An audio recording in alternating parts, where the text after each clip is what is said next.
माझ्या ड्यू डेटला ना फक्त आता 12 दिवस बाकी राहिलेत आणि इकडे मी माझी हॉस्पिटल बॅग पॅक करायला घेतली. सर्वात अगोदर मी इथे हॉस्पिटलची फाईल आणि डॉक्युमेंट्स पॅक करते, जे की सगळ्यात इम्पॉर्टंट आहे. फिडिंग कुर्तीज घेतल्या, त्यानंतरने एक टॉवेल घेतला आहे.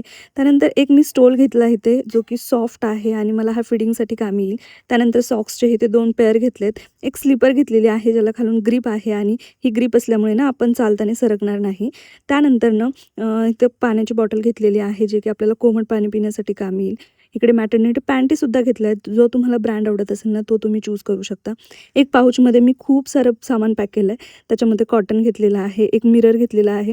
हॉस्पिटलमध्ये आपल्याला या सगळ्या गोष्टी लागणार आहेत.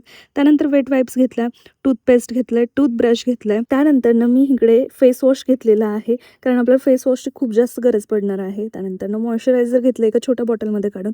डेटॉल घेतलेला आहे, डेटॉलचं सॅनिटायझरसुद्धा घेतलेलं आहे, जेणेकरून मी बाळाला ज्यांच्या कुणाच्या हातात देईन ना, त्यांना हँड सॅनिटाईज करायला लावेल. Soap, lip balm, lipstick, clutcher, hair rubber आणि एका छोट्याशा डब्यामध्ये ना इयरिंगसुद्धा घेतलेले आहेत. त्याचबरोबर कंगवासुद्धा घेतलेला आहे. तर अशा प्रकारे मी माझी हॉस्पिटल बॅग पॅक केली. तर चला भेटू नेक्स्ट व्हिडिओमध्ये. बाय.